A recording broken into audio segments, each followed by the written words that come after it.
अस्सलाम वालेकुम दोस्तों। मालेगांव शहर के तमाम मजदूर भाइयों से मेरी गुजारिश है, अपील है।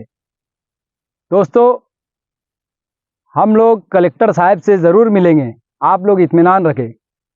लेकिन उससे पहले मैं कुछ मालेगांव के सरमायादार सीटों से और आमदार साहब से बोलना चाहता हूँ।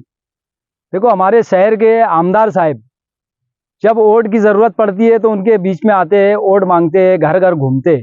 अभी फिर वैसी घूमेंगे, आंसू निकालेंगे, दवा खाने में एडमिट होंगे, लेकिन उनको मजदूर याद नहीं आता। मजदूर के ताल्लुक से ये बोलेंगे नहीं कि मजदूर की मजदूरी बढ़ना चाहिए। इनके मुंह में जबान नहीं रहती। मैं चैलेंज करता ऐसे लोगों को जो आमदार साहब के स्टेट पे बैठते, बड़े बड़े सेठ जो है, जो जिम्मेदार है, शहर के बहुत सारी तंजीमों के जिम्मेदार भी है, बहुत सारे वार्डों में ये जिम्मेदार बनकर बैठे। मैं उनको चैलेंज करता कि है हिम्मत तो अपने स्टेट से ऐलान कर दो कि हम इतनी मजदूरी बढ़ा रहे मजदूरों की। आज महंगाई का दौर है तो हम मजदूरी बढ़ाते, लेकिन ये ऐसा करेंगे नहीं। और ना ही आमदार में इतनी हिम्मत है कि ऐसा बोल सके उनको। वो स्टेट से ही इनको हकाल देंगे। है हिम्मत आमदार साहब तो इनको बोल कर बताओ कि मेरे स्टेट पे बैठ कर तुम ऐलान कर दो मजदूरी बढ़ाने का। और नहीं करे तो याद रखना, जितने भी इनके स्टेट पे बैठते हैं उनकी मालूमात ले रहे हैं हम।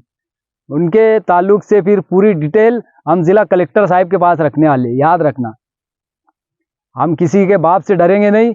और इंशाल्लाह मजदूर को उनका हक नहीं मिला तो जो जो मजदूर के खिलाफ है हम उनकी पोल खोलते रहेंगे, चाहे कोई भी रहे। वो सत्ता में जो रहते हैं उससे सवाल किया जाता है। आज सत्ता में इमाम के आमदार साहब है, जिनके मुंह में जबान नहीं है मजदूरों के, गरीबों के ताल्लुक से बोलने के लिए।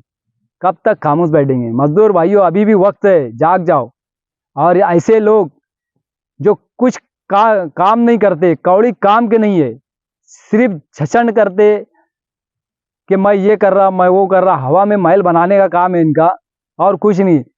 देखो, 12 नवंबर में फंसाने में सबसे बड़ा हाथ मैं बोलता हूँ हमारे शहर के आमदार साहब का है।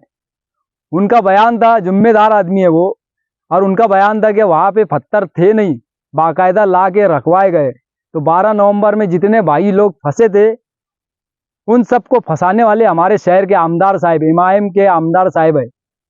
और फिर आपके पास आएंगे वोट मांगने के लिए, आपके भाई को, आपके चाचा को, आपके खालू को, जिसको भी ये लोग ने, आपके भाई को, आपके बेटे को इन्होंने फंसवाया, आप इनको वोट देंगे?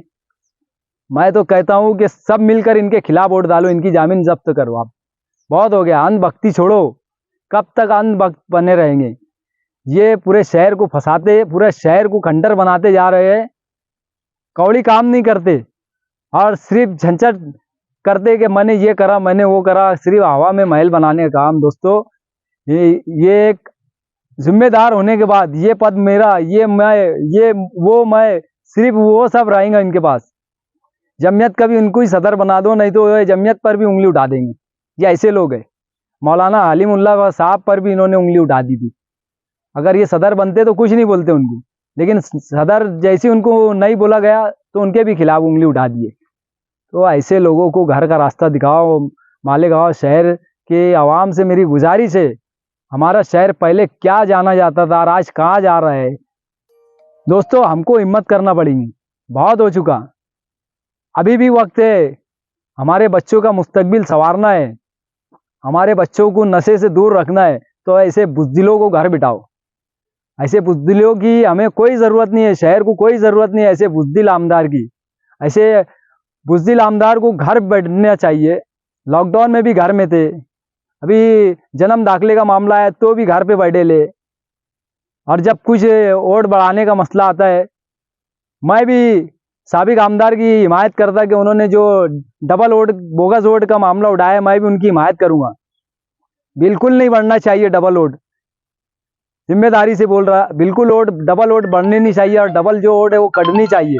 नहीं तो उनके खिलाफ हम भी कंप्लेंट करेंगे, हम भी आवाज़ उठाएंगे, क्योंकि ये बोगसगिरी खुद करते हैं और दूसरों पे डालते हैं। बोगस वोटों से ये जीते हैं, हकीकत बात ये। कई लोग ऐसे हैं जिन्होंने बोगस वोट इनको डाला था और आज ये इख्तिदार में। ओरिजिनल वोट से जीत कर बताना। नहीं तो दोस्तों, और बहुत सारी बातें आगे बताऊंगा। जय हिंद, अस्सलाम वालेकुम।